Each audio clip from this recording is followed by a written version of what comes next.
আর আমাদের সম্পদ কিভাবে নষ্ট হচ্ছে সেটা কিন্তু আপনারা অবশ্যই ভালোভাবে কিন্তু দেখতে পাচ্ছেন যে এগুলো কিন্তু আসলে বিভিন্ন থানায় পড়ে থাকে, বিভিন্ন মামলার গাড়ি এগুলো।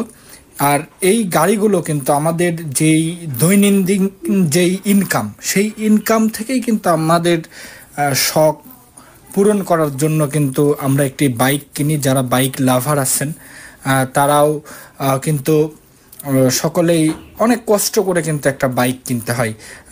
ধরেন আমার কথাই বলি আমি, যে আমি একটি বাইক কিনেছি, তাও বাবার ধর না ধরে।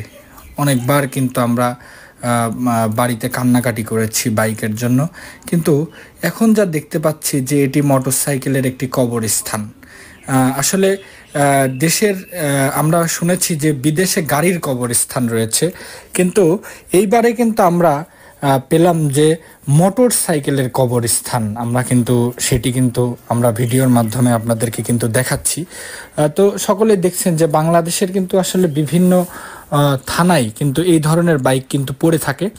আবার আপনারা লক্ষ্য করবেন যে কোর্টে কিন্তু আসলে যেই বাইকগুলো থানা জব্দ করে কোর্টে জমা দেয়, কোর্টেও কিন্তু এই ধরনের বাইক থাকে। তো সেই ক্ষেত্রে আমরা কিন্তু সব জায়গায় দেখতে পাই যে এই যে গাড়িগুলা, এই যে মোটরসাইকেলগুলো, এই মোটরসাইকেলের কিন্তু আসলে মামলার জটিলতার কারণে কিন্তু অনেক সময় এই বাইকগুলো কিন্তু পড়ে কিন্তু নষ্ট হয়ে যায়। আপনারা দেখতে পাচ্ছেন যেখানে কিন্তু বেশ অনেক রকমের কিন্তু ভালো ভালো বাইক রয়েছে, আরটিআর রয়েছে, তারপরে ইয়ামাহা আর ভালো ব্র্যান্ডের গাড়ি রয়েছে এখানে। তো এগুলো কিন্তু আসলে সব মামলা জটিলতার কিন্তু গাড়ি, আপনারা সকলেই এই ভিডিওতে লক্ষ্য করছেন। তো বাংলাদেশে যে এই ধরনের গাড়ির কবরস্থান আছে, এটি কিন্তু আসলে আমরা এক কথায় বলা চলে যে এটা কবরস্থানই, যেখানে কিন্তু গাড়ি রয়েছে। আর এখন আমরা একটা জিনিস লক্ষ্য করেছি যে রাসেল ভাইপার নামক একটা সাপ কিন্তু আসলে বিভিন্ন জায়গায় কিন্তু এই সাপ কিন্তু নদী দিয়ে আসছে, আর এটা কিন্তু আসলে বিভিন্ন জায়গায় অবস্থান করতেছে।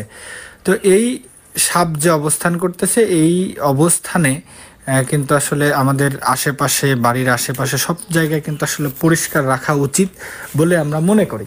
তো এখন যদি এই পরিষ্কার যদি আমরা না রাখতে পারি, তাহলে কিন্তু আমাদের এই সাপের যে উদ্রব সেটি কিন্তু আসলে বেড়ে যাবে।